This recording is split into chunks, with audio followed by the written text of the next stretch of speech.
I walked into my ex Jordan's engagement party expecting awkward glances, but instead I got whispers about my so-called downfall and pitying looks from people who used to envy me. Then his fiancée Emily stood up to give a toast, locked eyes with me across the room, and said two words that made everyone go silent. Thanks. Mom? How did the woman marrying my ex-boyfriend end up calling me her mother? I'd love to know which corner of the globe you're watching from. And if this story speaks to you, make sure to subscribe. Tomorrow's video is one you absolutely can't miss. The envelope arrived on a Tuesday morning. Cream-colored and expensive-looking, the kind that practically screamed formal event. I was standing in my kitchen in Portland, coffee in hand, when I noticed the elegant calligraphy spelling out my name, Olivia Patterson. I didn't recognize the return address immediately, but something about it made my stomach tighten. You know that feeling when you sense bad news before you even open the envelope? That's exactly what this was. Inside was an invitation to an engagement party. Jordan Davies and Emily Foster were getting married. My ex-boyfriend Jordan, the man I'd dated for 3 years. The relationship ended 2 years ago when he told me he needed space to figure himself out. I stood there staring at the invitation for what felt like an eternity. The party was scheduled for Saturday evening at the Riverside Estate, one of those upscale venues overlooking the Willamette River. Black tie optional. RSVP by next Wednesday. The rational part of my brain screamed at me to toss this invitation straight into the recycling bin. Why would anyone invite their ex to their engagement party? It felt like a setup, a trap, or worse, pity. But here's the thing about Jordan and me. We ran in the same social circles. His best friend Tyler was married to my college roommate Rachel. Our friend groups had been intertwined for years, which made the breakup even messier. When we split, everyone tried to stay neutral, but I could feel the shift. The invitations to group dinners became less frequent. The text chains went quiet whenever I joined. I spent the next few days agonizing over whether to go. My best friend Stephanie thought I was insane for even considering it. Liv, why would you torture yourself like that? She asked over drinks that Thursday. You're finally doing well. Your design firm is thriving, you're happy, you've moved on. Why reopen that wound? She had a point. After Jordan and I broke up, I'd thrown myself into my work. I'd always been passionate about interior design, but losing Jordan forced me to confront the fact that I'd been playing it safe, working for someone else's firm instead of taking the leap to start my own. The breakup became my catalyst. 18 months ago, I opened Patterson Designs. It was terrifying and exhilarating in equal measure.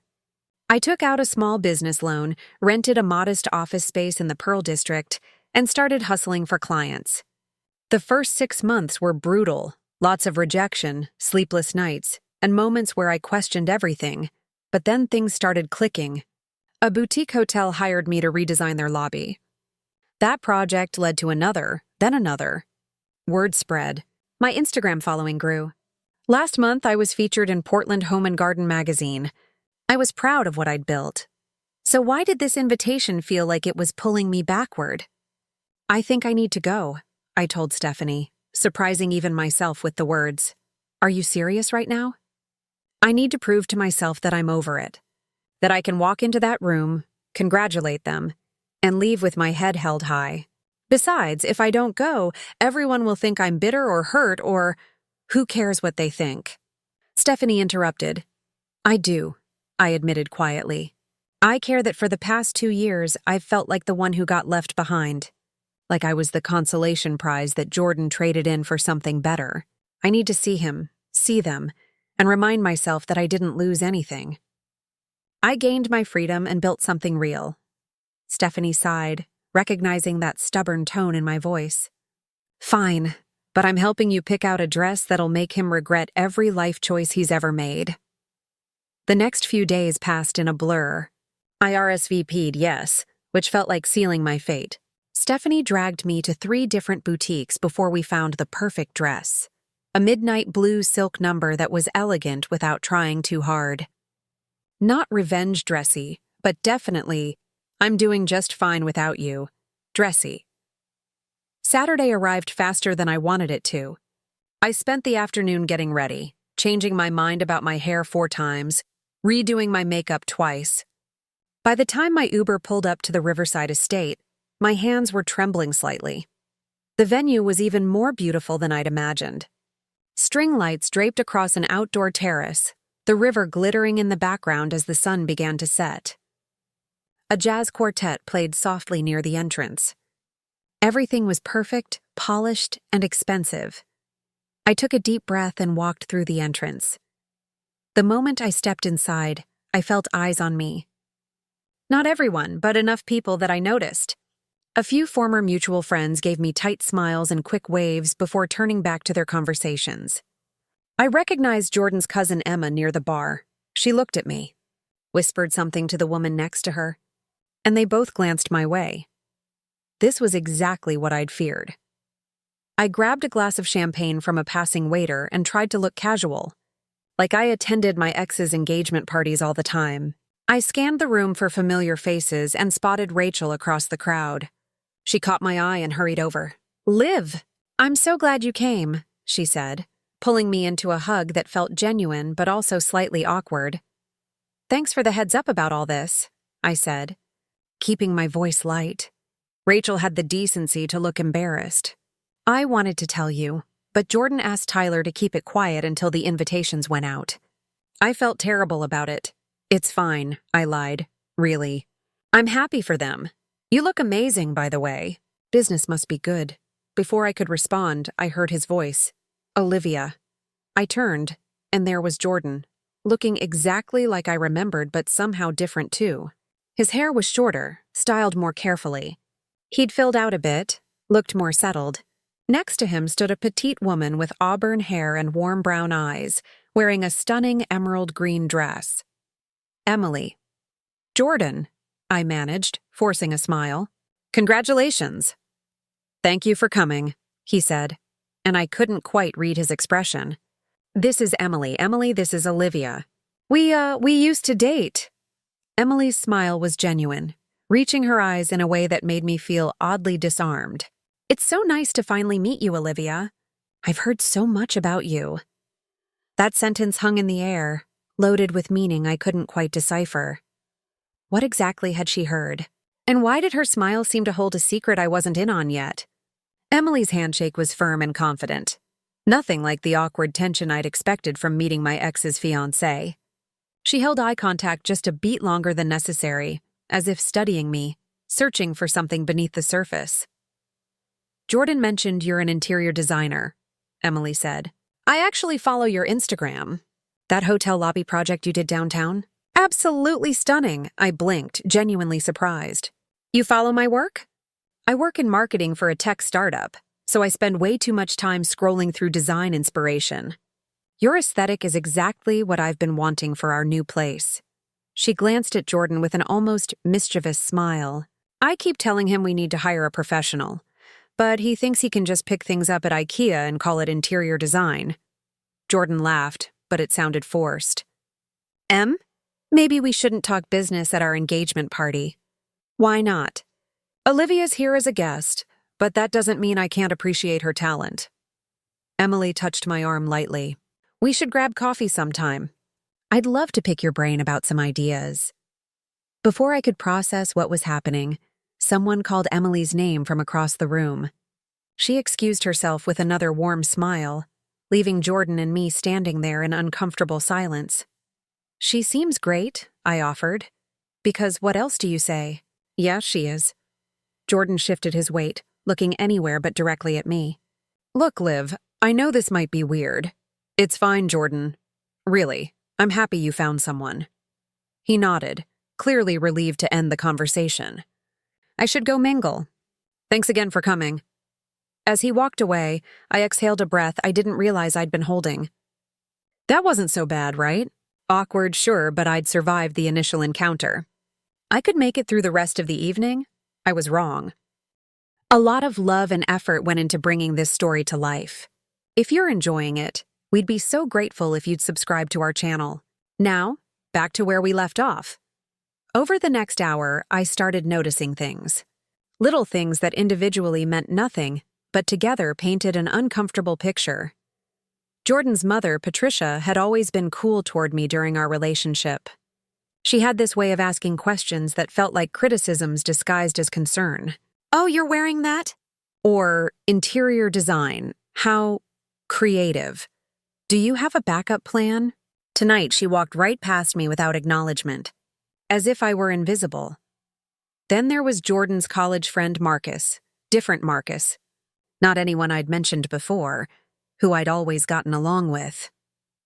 He gave me a sympathetic head tilt and said, "Hey, Olivia. How have you been holding up?" The emphasis on holding up made it clear he thought I was barely keeping it together.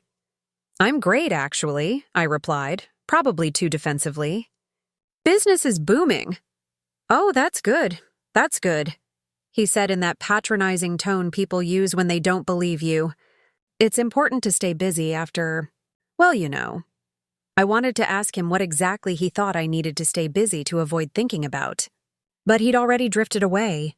Near the appetizer table, I overheard a conversation I definitely wasn't meant to hear. Two women I recognized vaguely from Jordan's extended friend group stood with their backs partially to me. "I still can't believe he invited her," one said, her voice low but not low enough. "I know, right? It's actually kind of sad. I mean, look at her, trying so hard to seem unbothered." Well, what else is she going to do? Everyone knows she's been struggling since the breakup. Starting that little design business was clearly a distraction. My face burned. I moved away quickly, my appetite completely gone. The worst part was that I couldn't tell if I was being paranoid or if people genuinely were talking about me. Every glance felt loaded with judgment. Every conversation that stopped when I approached felt like it had been about me. I found refuge on the terrace, away from the crowd. The evening air was cool against my flushed skin. I gripped the railing and stared out at the river, questioning every decision that had led me here. "Mind if I join you?" I turned to find Tyler, Rachel's husband and Jordan's best friend. At least he'd always been kind to me, even after the breakup. "Free country," I said, trying to sound lighter than I felt. Tyler leaned against the railing beside me. "You doing okay?" "Why does everyone keep asking me that?" "Because showing up to your ex's engagement party takes guts, and people are curious about your motives." At least he was honest. My motive was proving I'm over it. "How's that working out for me?" Tyler laughed softly. "Want my honest opinion? Most of these people are idiots who love drama. Jordan and Emily are happy. You're clearly doing your own thing, but everyone wants there to be some big story here. And what story are they telling?" He hesitated, and that hesitation told me everything. "Just say it, Tyler." "Look, after you and Jordan split, he spun the narrative a certain way. Nothing terrible, just that the relationship ran its course. You two wanted different things. He needed to focus on his career. But some people filled in their own blanks, assuming you were the one more invested, that you took the breakup harder. Because I started my own business.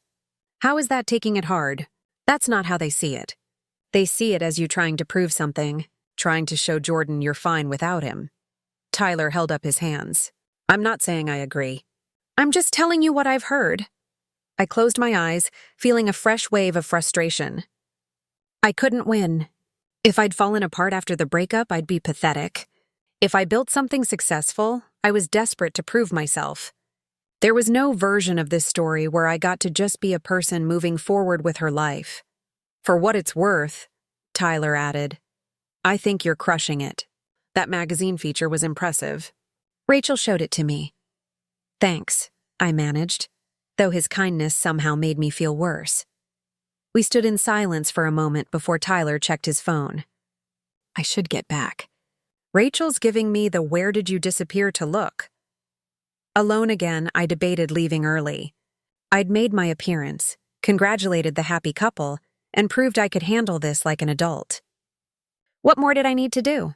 But leaving early would just confirm what everyone already seemed to think, that I couldn't handle seeing Jordan happy with someone else. I squared my shoulders, refreshed my lipstick using my phone camera, and walked back into the party.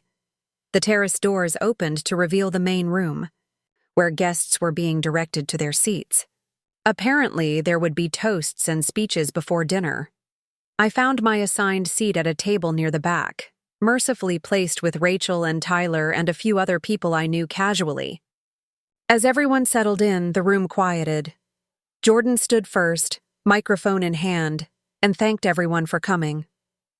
He talked about meeting Emily 2 years ago at a networking event, how she'd made him laugh within the first 5 minutes, how he'd known almost immediately she was special, 2 years ago.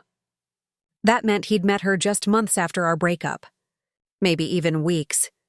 He continued talking, his voice full of warmth and certainty, and I felt something crack inside my chest. Not heartbreak, I was over Jordan romantically, but something else. The realization that while I'd been picking up the pieces of myself, questioning everything, rebuilding from scratch, he'd simply moved on, quickly, easily. Then Emily stood to give her own toast, and the room seemed to hold its breath. She looked radiant, confident, completely at ease in front of 100 people. She thanked her parents, thanked Jordan's parents, and made a joke that got genuine laughs. And then her eyes found mine across the room. "There's one more person I need to thank tonight," Emily said, her voice clear and strong. "Someone who probably doesn't realize how much she means to me, how much she's influenced my life." My heart started pounding. What was she doing? "Olivia Patterson," Emily said, still looking directly at me. "Most of you know her as Jordan's ex, but I know her as something else entirely." The room went completely silent. I could feel every single person turning to look at me. Emily smiled. "Genuine and warm and completely incomprehensible, I know her as Mom." The words hung in the air like a bomb that hadn't quite detonated yet. I know her as Mom, my brain couldn't process what I'd just heard. Every face in the room had turned toward me, expressions ranging from confusion to shock, to something that looked almost like scandal. I sat frozen, my champagne glass halfway to my lips. Unable to move or speak or even breathe properly, Emily continued talking, seemingly oblivious to the chaos she'd just unleashed. 23 years ago, a woman I'd never met made the hardest decision of her life. She was 19 years old, barely more than a kid herself, and she chose to give me a chance at a better life through adoption. The room shifted. The confusion started morphing into understanding, though I was still several steps behind everyone else. I've known for about 5 years that I was adopted. My parents, my adoptive parents, Linda and Robert Foster, they told me when I turned 21. They gave me a letter my birth mother had written, along with some basic information in case I ever wanted to search for her. My hands started trembling. I set down my glass before I dropped it. Her name was Olivia Patterson. She was a freshman at Portland State University. She made an adoption plan because she wanted me to have stability, opportunity, a full family. She wrote in her letter that giving me up was an act of love, not abandonment. The pieces were slamming together in my mind now, but they still didn't make a complete picture. Emily was talking about someone with my exact name, the same university I'd attended. But that couldn't be. I spent the last 2 years searching for her, Emily continued, her voice getting slightly thicker with emotion. It's not easy finding someone with limited information. I hired a private investigator, searched through old records, hit dead ends over and over. And then, about 8 months ago, I met Jordan at that networking event he mentioned. She glanced at Jordan, who looked pale. His earlier confidence completely evaporated. We started dating. And a few months in, he mentioned his ex-girlfriend's name, Olivia Patterson, interior designer. Went to Portland State. Emily's voice cracked slightly. I couldn't believe it. What were the odds? I asked to see pictures, needed to be sure. And when he showed me photos of you, I recognized you immediately from the one picture I had, a photo from the hospital, taken right after I was born. The room erupted in whispers. I heard gasps, exclamations, the scraping of chairs as people leaned toward their neighbors to process this revelation. But I couldn't hear any of it clearly because there was a roaring in my ears. This was impossible. I'd never been pregnant. I'd never had a child. I'd never given anyone up for adoption. Emily, I said, my voice cutting through the noise. Everyone went silent again. I think there's been a terrible mistake. Emily's face fell, confusion replacing her earlier joy. What do you mean? I stood up, my legs shaky. I've never had a child. I've never been pregnant. I'm not your birth mother. The silence that followed was deafening. Emily's face went through a rapid series of expressions: confusion, disbelief, something that looked like panic. But, all the details match. Olivia Patterson, Portland State, 19 years old in 2002, worked part-time at a coffee shop near campus. I was 12 years old in 2002, I interrupted gently. I'm 35 now. I didn't start at Portland State until 2007. I watched as the color drained from Emily's face. Jordan moved toward her, but she held up a hand to stop him. No, she whispered. No, that can't be right. I checked everything. The investigator confirmed. Her voice broke. You have to be her. You have to be. My heart shattered for this woman I barely knew. Whatever she was feeling right now, the hope, the crushing disappointment, I couldn't even imagine. I'm so sorry, I said, and I meant it with everything in me. But I'm not the person you're looking for. Emily's mother, Linda, I assumed, rushed forward from another table, wrapping her arms around her daughter. Emily crumpled against her, and I could see her shoulders shaking with silent sobs. The party had officially become a disaster. Jordan stood there looking completely lost, his perfect engagement party crumbling around him. His mother, Patricia, was already ushering confused guests toward the bar, trying to salvage some normalcy. Rachel appeared at my side, gripping my hand. Oh my God, Liv, she breathed. This is insane. I couldn't disagree. Linda helped Emily out of the main room, presumably to somewhere more private. Jordan followed them, shooting me a look I couldn't quite interpret. Apologetic? Angry? Devastated? The remaining guests buzzed with gossip and speculation. I heard fragments of conversations around me. Did you know about this? Poor girl, imagine. Thinking you found your mother. What are the odds of having the same name? This is the craziest thing I've ever seen at a party. Tyler appeared with a glass of water, pressing it into my hand. You should probably sit down. You look like you're about to pass out. He was right. My adrenaline was crashing, leaving me shaky and lightheaded. I sank back into my chair. I need to leave, I said. I need to get out of here. Give it a few minutes, Tyler advised. Let the family have some privacy to deal with this. You walking out right now would just draw more attention. He had a point, but staying felt impossible. Every person in this room was either staring at me with pity or whispering about the spectacle they'd just witnessed. This was so much worse than any scenario I'd imagined. About 15 minutes later, Jordan reappeared.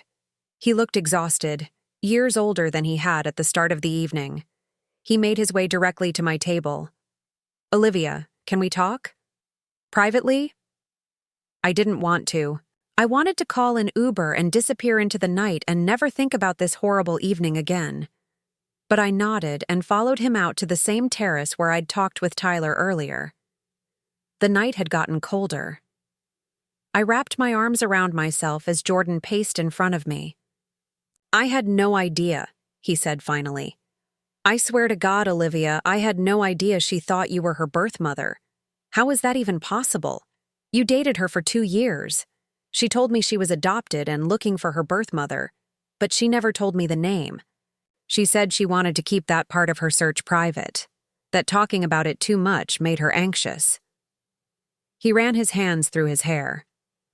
When she asked about you months into our relationship, she said she was just curious about my past. I thought it was normal relationship stuff, wanting to know about my ex.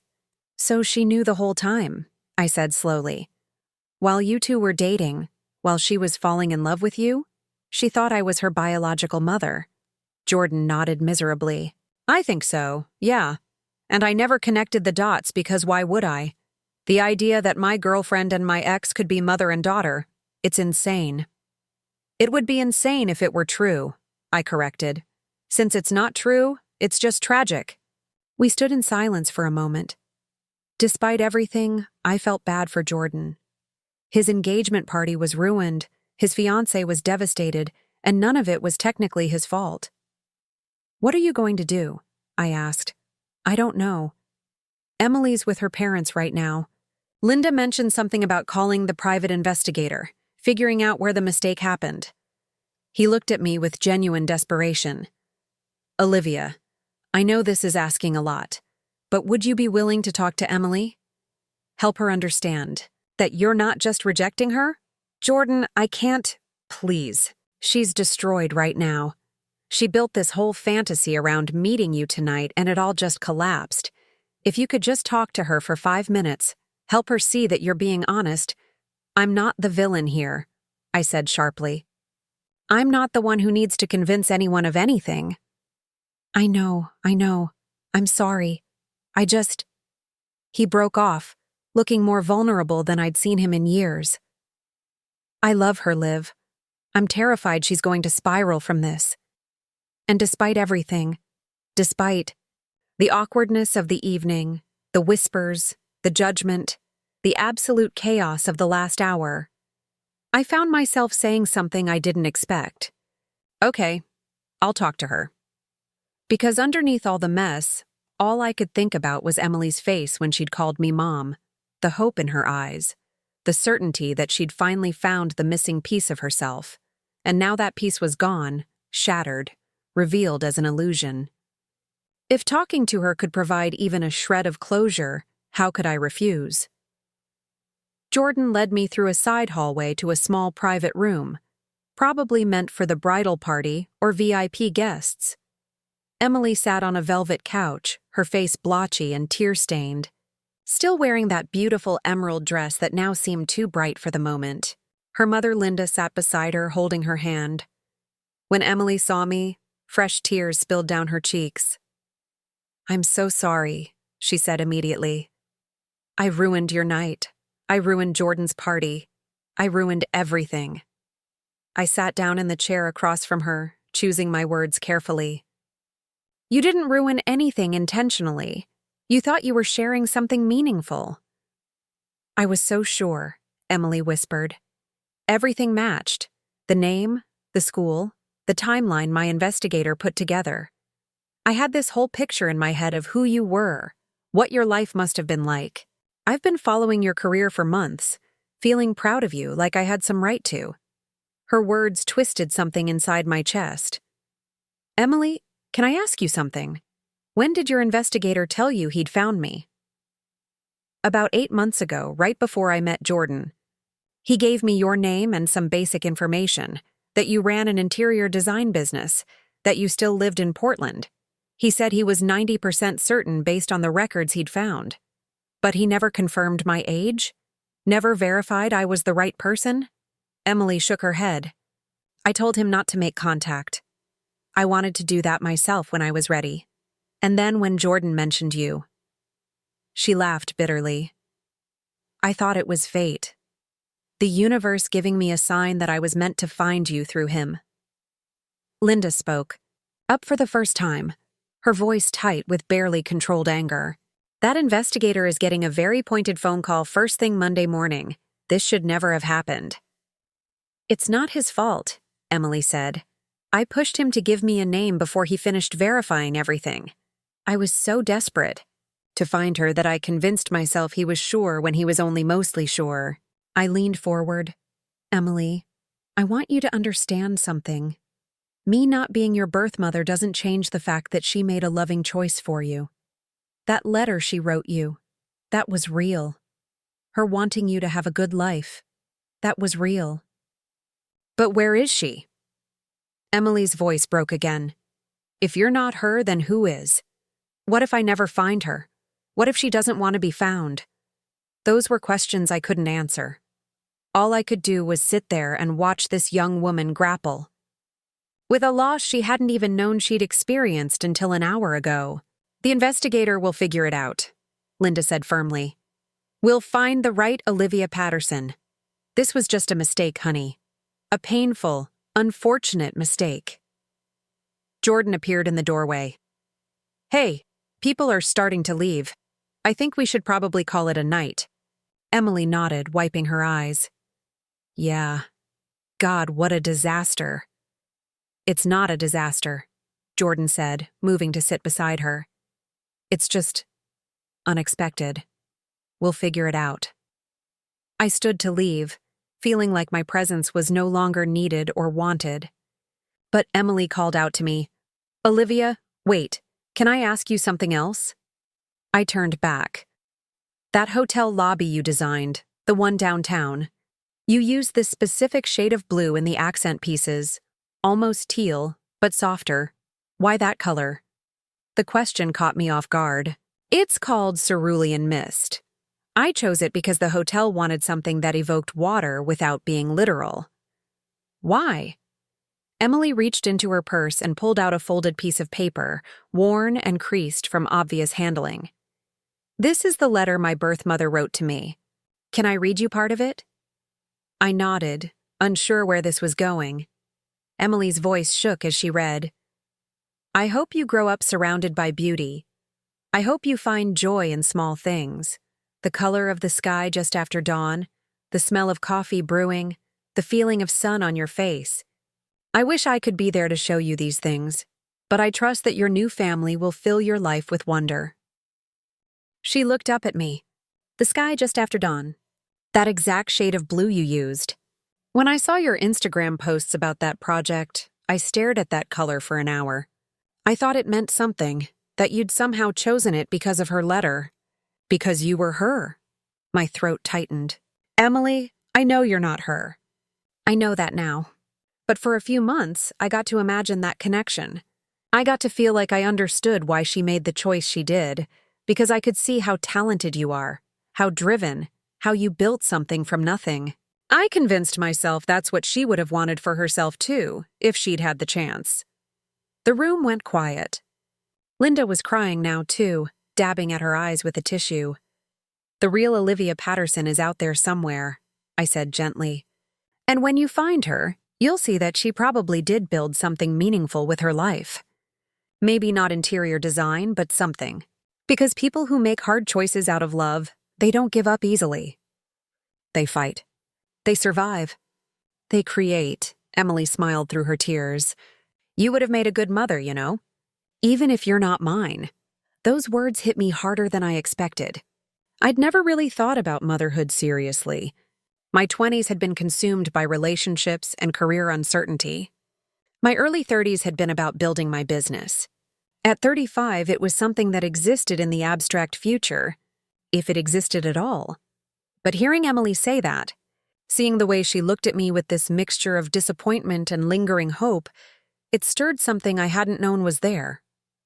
Thank you, I managed. That means more than you know. Jordan walked me out, leaving Emily with her mother. The party had indeed mostly cleared out. A few stragglers remained at the bar, probably staying for the free drinks and the gossip they'd be dining out on for months. I meant what I said earlier, Jordan told me as we reached the main entrance. I had no idea about any of this. If I'd known what she was thinking... It's okay, Jordan. Really. Nobody's to blame here. Well, maybe a hasty private investigator, but that's about it. He laughed weakly. This is definitely not how I imagined tonight going. Yeah? I don't think anyone predicted this particular outcome. We stood there awkwardly, the weight of our shared history mingling with the strangeness of the evening. For what it's worth, Jordan said, you were right to start your own firm. I know I wasn't supportive when you first mentioned it, back when we were together. I thought you were taking on too much risk. But you proved me wrong. You're doing really well, Liv.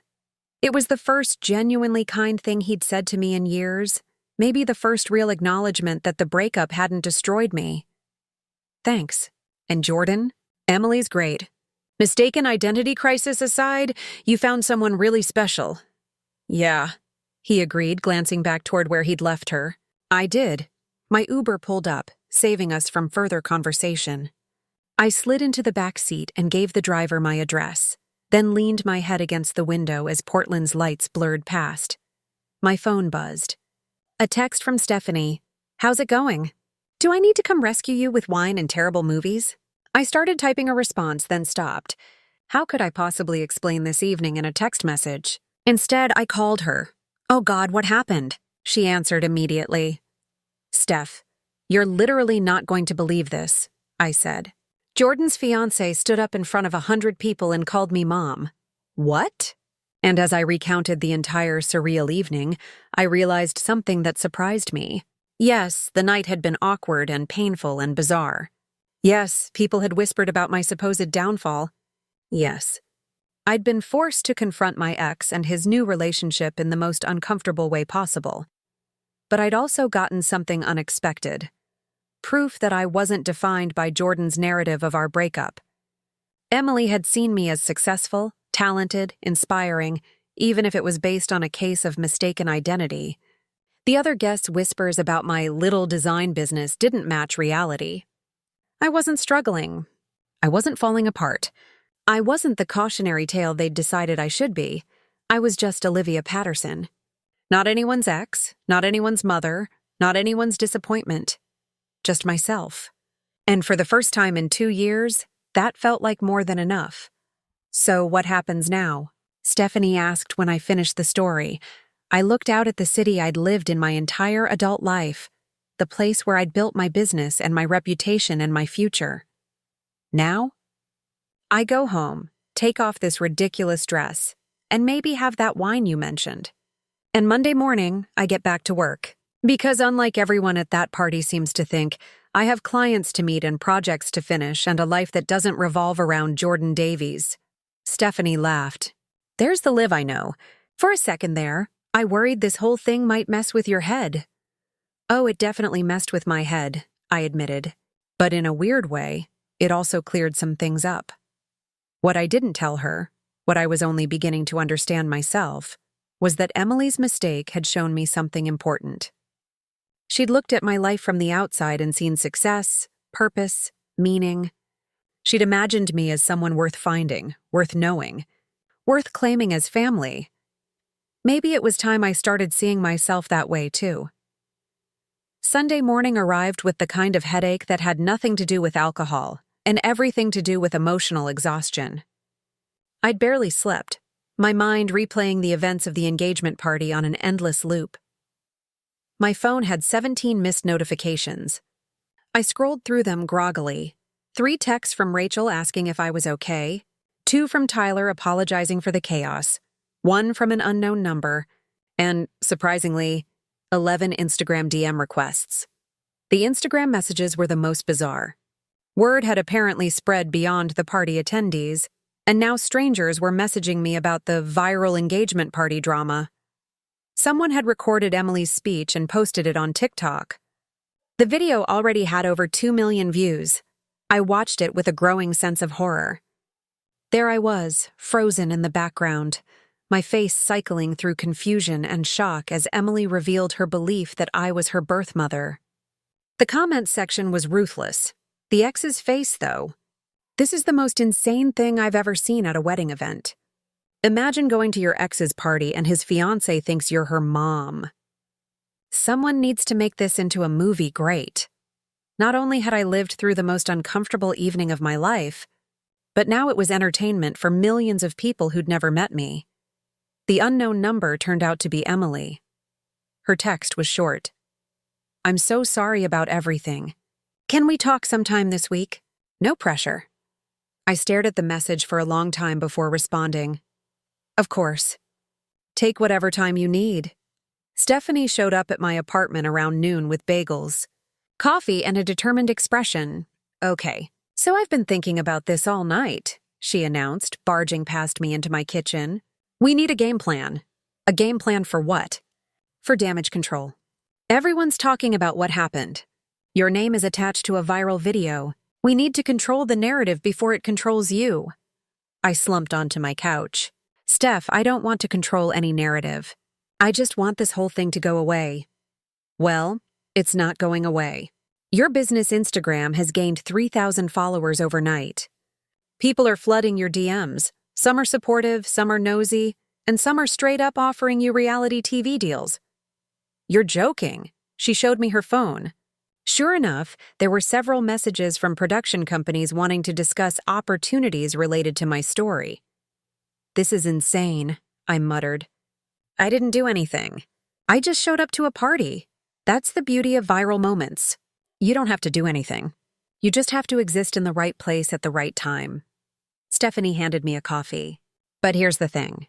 You can either let people define this story for you, or you can define it yourself. I don't want to define anything. I want to design interiors and live my life in peace. Then maybe you should post something.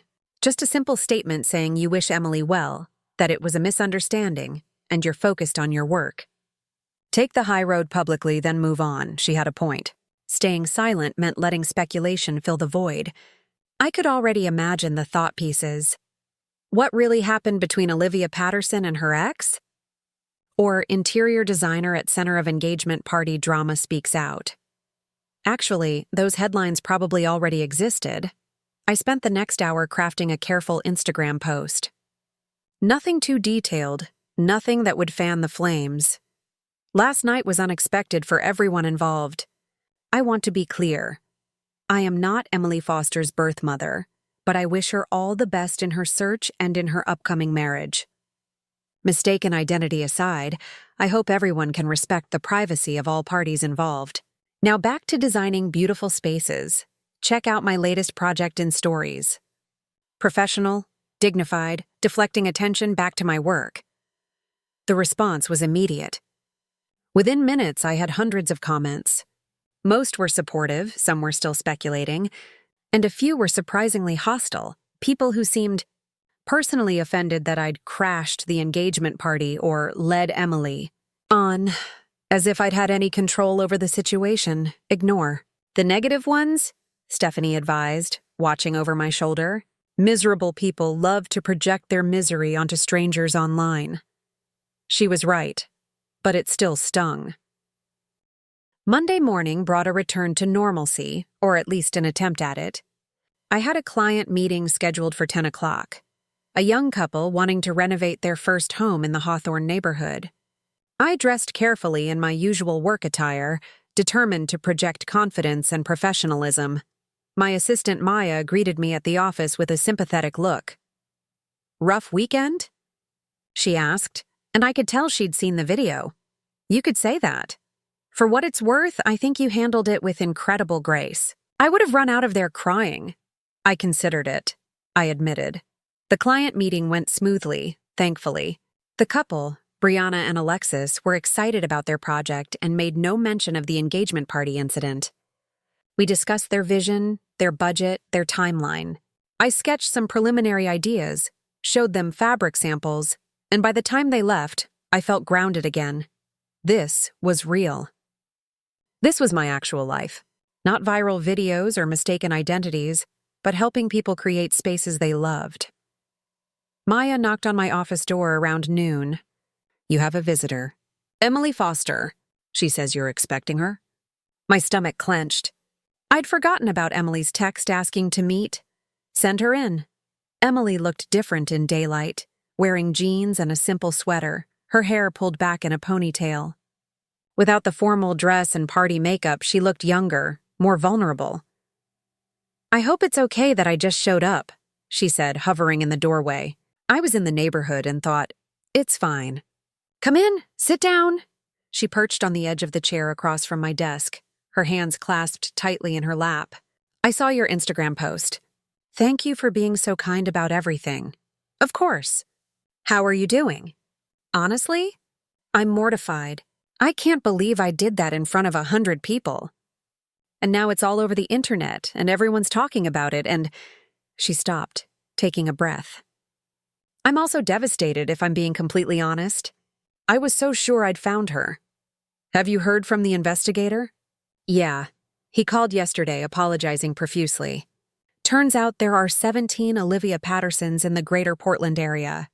3 of them attended Portland State at various times. The one he meant to identify is 42 years old, graduated in 2002, and works as a social worker in Beaverton." My heart jumped. "Did you contact her?" "Not yet. I'm terrified. What if she doesn't want to meet me? What if I built her up in my head so much that the real person can't possibly measure up? Emily's eyes filled with tears. What if she regrets her decision and wants nothing to do with me? I came around the desk and sat in the chair beside her instead of across from her. Emily, anyone who reads the letter you shared Saturday night can tell that your birth mother loved you. Whatever happens when you meet her, that love was real. But what if nothing? You can't predict how it'll go, and torturing yourself with worst-case scenarios won't help. You have her information now. When you're ready, you'll reach out. And whatever happens, you'll handle it. Emily wiped her eyes.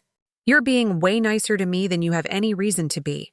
I humiliated you in front of everyone you know. You made a mistake based on incomplete information. That's not malice. That's just bad luck, she laughed weakly. Bad luck is an understatement. Do you know what the odds are of my investigator finding the wrong Olivia Patterson who also happens to be dating my boyfriend's ex? Astronomical, I'm guessing. 1 in several million, according to Jordan, who did the actual math last night instead of sleeping. We sat in comfortable silence for a moment. Then Emily said something that surprised me. Can I ask you something? About Jordan? I was tense. Sure. Why did you two break up? I know what he told me, that you wanted different things, that the relationship ran its course.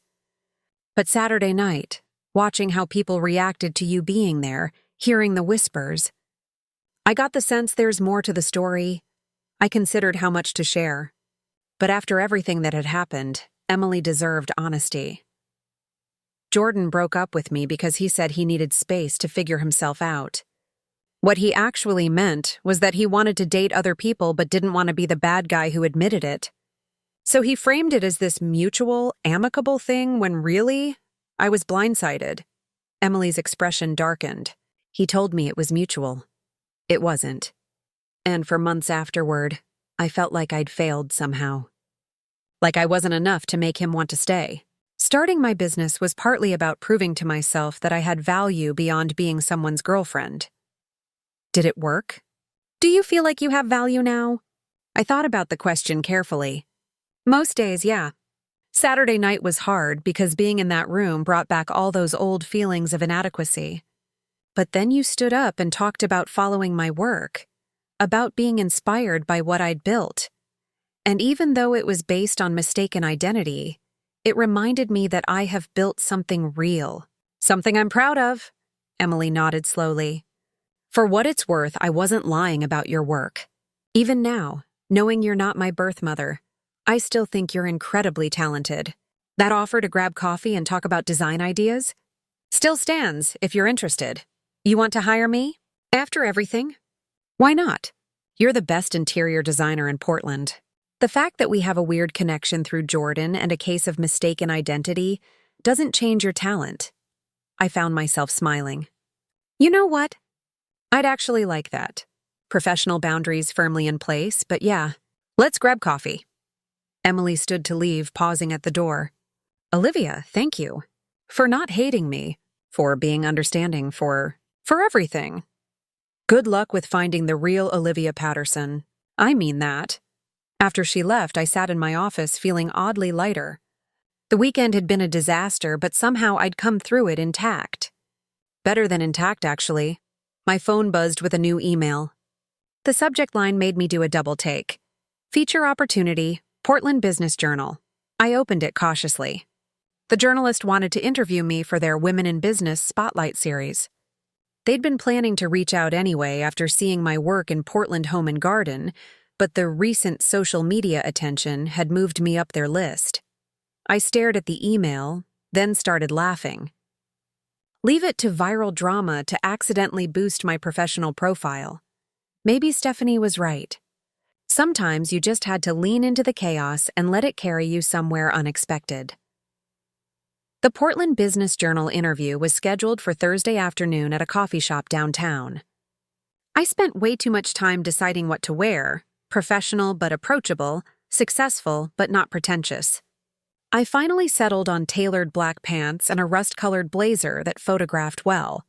The journalist, Naomi Chen, was younger than I expected.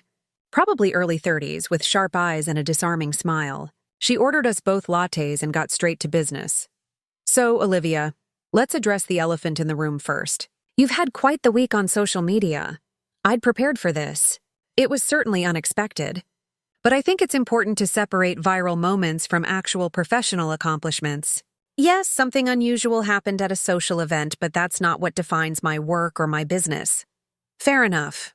Though you have to admit, the attention hasn't exactly hurt your profile. Your Instagram following has tripled in less than a week. True, but followers don't pay the bills. Clients do. And I'm more interested in building lasting professional relationships than capitalizing on 15 minutes of internet fame. Naomi smiled. That's a very diplomatic answer. Let's talk about Patterson Designs then. You started the company 18 months ago. What made you take that leap? This was safer territory. I talked about my vision for the company, my design philosophy, the challenges of entrepreneurship. Naomi asked smart questions about my process, my influences, my goals for expansion. You mentioned challenges, she said, consulting her notes. What's been the biggest obstacle you've faced as a female business owner in Portland's competitive design market? Honestly, being taken seriously. When I first started, I had potential clients, usually men, who'd ask if I had a business partner or when my boss would be joining the meeting. There's still this assumption that young women in creative fields are hobbyists rather than serious professionals. How did you handle that? By delivering exceptional work. You can't argue with results. Once clients saw what I could do, the condescension disappeared. Well, it mostly disappeared. The interview continued for another 40 minutes. Naomi asked about specific projects, my creative inspiration, my advice for aspiring entrepreneurs. By the end, I felt good about how it had gone. Substantive, focused on my actual work, not just the viral drama. As we were wrapping up, Naomi said something that caught me off guard. Off the record? I think what happened at that party says a lot about you as a person. Not the mistaken identity part, but how you handled it afterward. You could have been angry or vindictive, but instead you showed compassion to someone in an incredibly vulnerable moment. That's character. I appreciate that, I said, genuinely touched. Walking back to my office, I felt a shift happening. The embarrassment and frustration from Saturday night were fading, replaced by something that felt like possibility. Maybe this strange situation really could become an opportunity, rather than just a disaster. Maya greeted me with an excited expression when I returned. Okay, so you're going to want to sit down for this, she said, practically bouncing. What happened? 3 things. First, the Kensington Hotel Group called.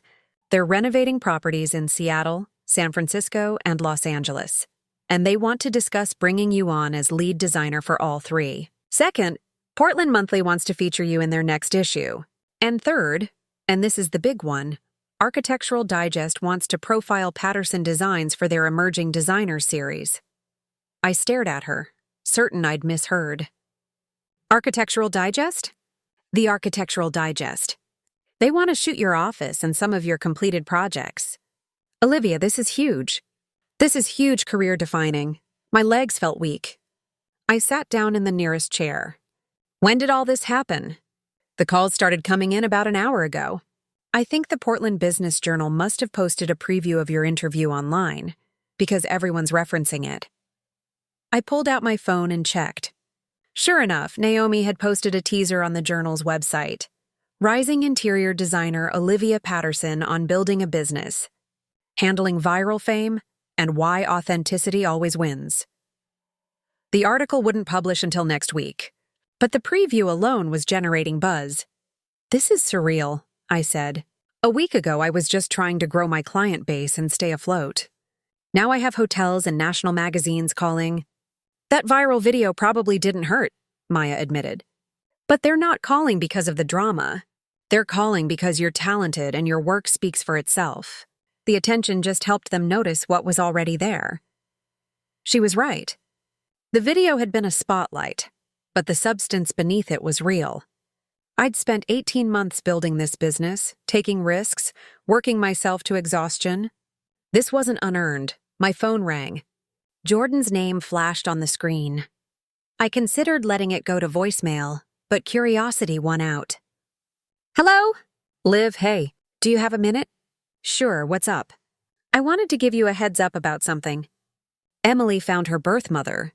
The real one. My heart jumped. That's incredible. How did it go? They're meeting for coffee tomorrow afternoon.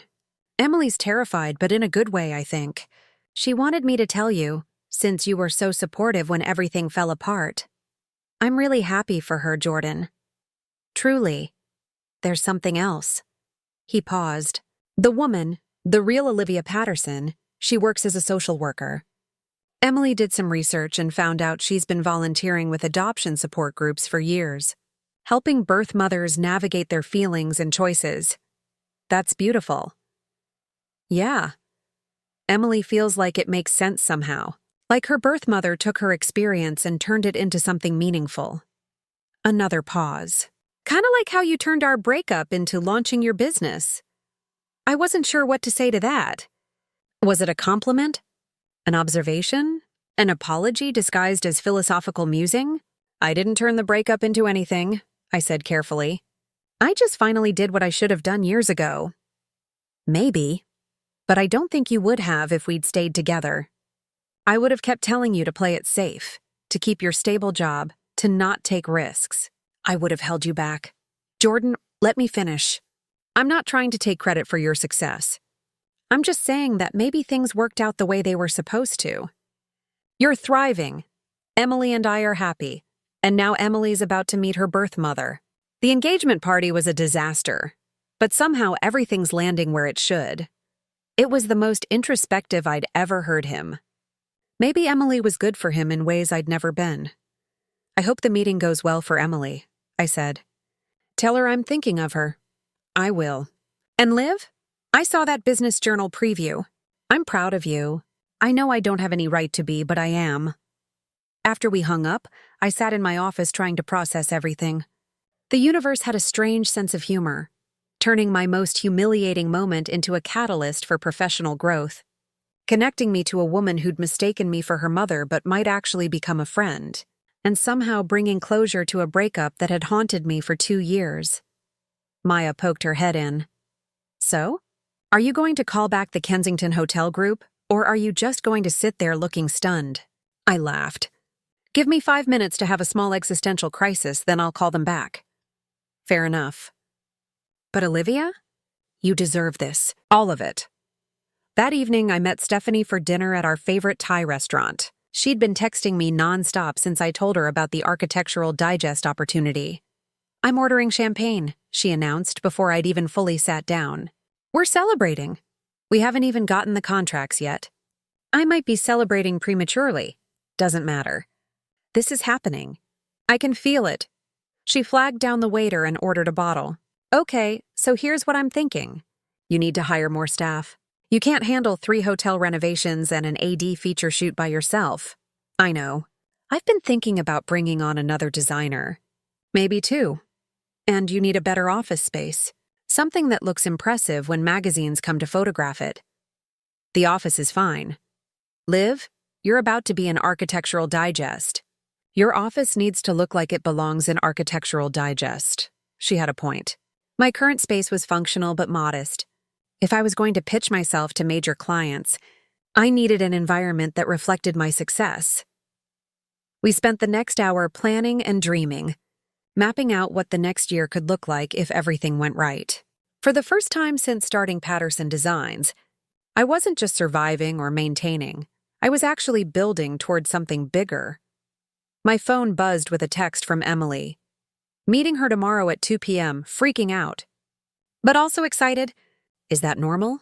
I typed back, completely normal. You've got this. Let me know how it goes. Her response was immediate. Thank you for everything. Really. You didn't have to be kind to me, but you were. I won't forget that. I showed the exchange to Stephanie. That's wild, she said. You're texting with your ex's fiancé, who briefly thought you were her mother. This is the weirdest timeline. Tell me about it. But you know what? I like her. She seems genuine. She is, I agreed. Despite everything, I actually hope we stay in touch. Stephanie raised her champagne glass. To the weirdest week of your life somehow turning into the best week of your career. I clinked my glass against hers. and to whatever comes next. Because if I'd learned anything from the past week, it was that life rarely went according to plan. But sometimes, just sometimes, the detours led somewhere better than you'd imagined. 3 months later, I stood in my new office space in the Pearl District, watching the Architectural Digest photography crew set up their equipment. The space was everything I'd envisioned: exposed brick, floor-to-ceiling windows, carefully curated furniture that showcased my design aesthetic without overshadowing it. Maya had helped me move in 2 weeks ago, and we'd just hired our first additional designer, a recent graduate named Tessa who brought fresh energy and social media savvy to the team. The Kensington Hotel contract had been signed. The Portland Business Journal feature had generated dozens of new client inquiries. Everything was falling into place faster than I'd ever anticipated. "Olivia, can we get you standing by the mood board?" the photographer called out. I positioned myself next to the display of fabric swatches and paint samples for our San Francisco hotel project, trying to look natural while very aware that this moment was surreal. 6 months ago, I'd been struggling to get local clients to take me seriously. Now I was being featured in one of the most prestigious design publications in the world. The shoot took 3 hours. They photographed the office from every angle, captured me working at my desk, consulting with Tessa, reviewing designs. The creative director kept encouraging me to be natural and just do what you normally do, which is nearly impossible when 5 people are watching your every move. Finally, they wrapped. As the crew packed up their equipment, my phone buzzed with a text from Emily. "Coffee at 4? I have news." We'd been meeting regularly over the past few months, and our friendship had evolved into something genuine. After that first awkward encounter at my office, we discovered we actually enjoyed each other's company. Emily had a sharp wit and refreshing honesty that I appreciated. Our coffee dates had become a weekly occurrence. I met her at our usual spot, a quiet cafe in the Alphabet District. She was already there, 2 lattes waiting on the table, practically vibrating with excitement. "Okay, don't be mad," she said the moment I sat down. "That's never a good way to start a conversation." "I know, but hear me out. Jordan and I are getting married next month. Small ceremony, just family and close friends, and I want you to be there." I nearly choked on my coffee. "Emily, I don't think—" "Before you say no, let me explain. My birth mother is coming, the real Olivia Patterson. I've been meeting with her regularly since that first coffee date, and we've developed this amazing relationship. She's bringing her husband and her 2 kids, my half-siblings, which is still so weird to say." "That's wonderful, Em. I'm really happy for you. But that's exactly why I shouldn't be there. It's your day to celebrate with your family, including the family you just found. You don't need the complication of your fiancé's ex showing up. But you're not just Jordan's ex anymore. You're my friend. And honestly, my birth mother wants to meet you." "Why would she want to meet me?" Emily pulled out her phone and showed me a text thread. "Because I told her the whole crazy story about the engagement party, and she thinks it's hilarious. Look, she even said—" Emily scrolled to a specific message. "I'd love to meet the woman who accidentally convinced my daughter she was her mother." That must have been quite a shock for everyone involved. I read the message, then looked at Emily skeptically. "This feels like it could get very weird very fast." "It's already weird. We might as well lean into it." Emily's expression softened. "Seriously though, Liv, you were there for me during one of the hardest moments of my life. You didn't have to be kind, but you were. I want you there because you matter to me. Besides, my adoptive parents adore you after I told them how you handled everything." "You told Linda and Robert about me?" "Of course. They were mortified about the whole investigator mistake, but when I explained how gracious you were, they felt better. Mom actually said you sound like someone she'd like to be friends with." I couldn't help but laugh. This whole situation kept getting more bizarre. "What does Jordan think about this?" "He's fine with it. More than fine, actually. He said you've been nothing but supportive, and he'd be happy to have you there." I considered it. 4 months ago, the idea of attending Jordan's wedding would have felt like torture. But now it felt like closing a chapter properly. Showing up as the person I'd become rather than the person I'd been when we were together. "Okay, I said. I'll come. But I'm not giving a toast or anything. Emily squealed and hugged me across the table. Thank you. This means so much. Oh, and one more thing. I hired you. You what? I hired Patterson Designs to redo our living room and master bedroom. Jordan finally admitted his IKEA furniture phase needs to end. And I want someone I trust to make our place actually feel like home. Emily, you don't have to give me business out of friendship. I'm not. I'm hiring you because you're the best. And I've been stalking your Instagram for months, dreaming about what you could do with our space. This is purely professional. Well, professionally professional. You know what I mean? I did know. And the fact that she'd kept that boundary clear, hiring me based on merit, not pity or obligation, made me respect her even more. The wedding was small and intimate, held at a garden venue in the West Hills. The October weather cooperated perfectly, providing crisp air and golden afternoon light. I arrived early, dressed in a simple navy dress that Jordan had never seen, my confidence solid. Emily introduced me to her birth mother immediately.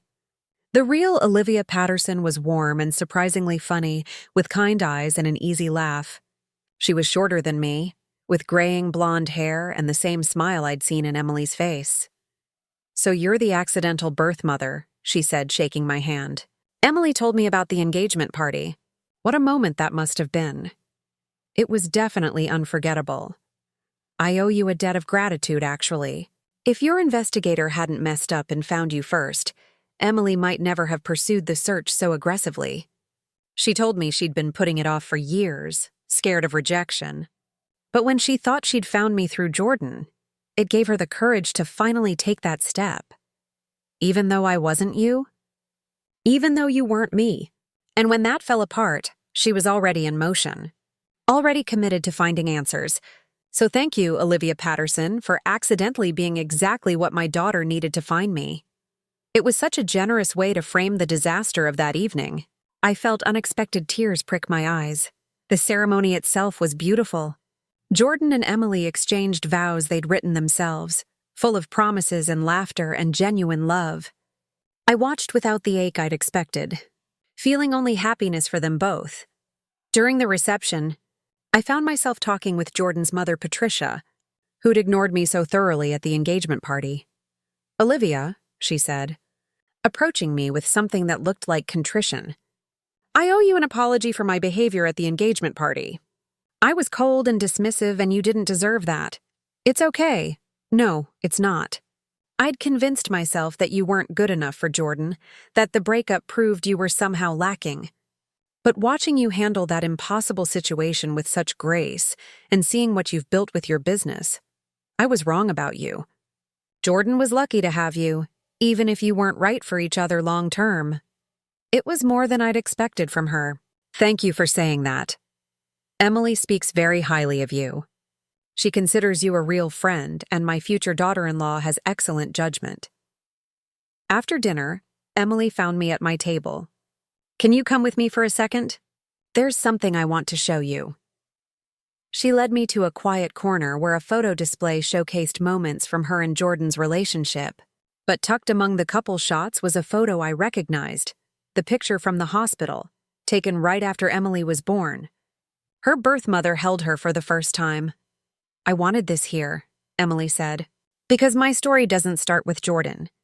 It starts with an incredibly brave 19-year-old who made an impossible choice out of love.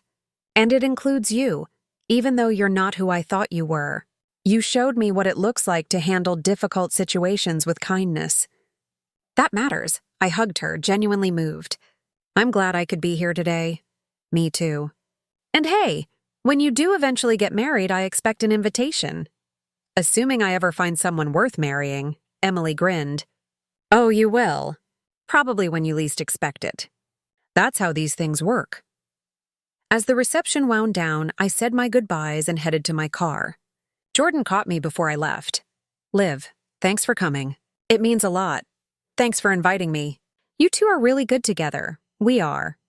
And you're really good on your own. I saw the Architectural Digest piece that came out last week. Stunning work. Thanks. It's been a wild few months. That engagement party disaster turned out pretty well for everyone, didn't it? I laughed. In the weirdest possible way, yeah. It did. Driving home through Portland's quiet streets, I reflected on everything that had happened since that surreal Saturday night. I'd gone to that engagement party expecting to prove I was over my past. And instead, I'd stumbled into something entirely unexpected.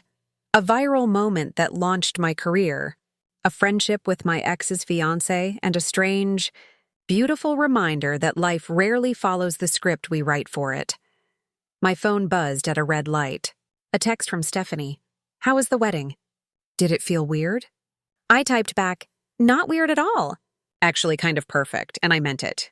Because standing in that garden watching Jordan marry Emily, I'd realized something important. I wasn't the woman who'd been broken up with 2 years ago. I wasn't the person desperately trying to prove her worth. I was Olivia Patterson, owner of a thriving design firm, featured in Architectural Digest, friend to people I never expected to know, and finally, completely comfortable in my own life.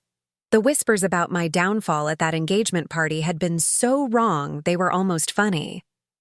I hadn't fallen. I'd risen. I'd built it. I'd transformed. And the best part? This was just the beginning. 6 months later, I received a wedding invitation of my own. Emily's birth mother was renewing her vows and wanted both Olivias present. The note inside made me smile. 2 Olivia Pattersons are better than 1. Please join us for a celebration of family, both found and chosen. I RSVP'd yes immediately, because if life had taught me anything through this bizarre, beautiful experience, it was that family isn't just about biology or even intention. Sometimes it's about showing up, being kind, and allowing yourself to be surprised by who matters and why. And sometimes, just sometimes, your ex's engagement party disaster turns into the best thing that ever happened to you. Looking for more? We've got 2 amazing stories ready for you right on screen. If this one touched you, these are absolutely worth your time. Click to watch them now. And hey, subscribe and hit that bell to never miss our latest uploads.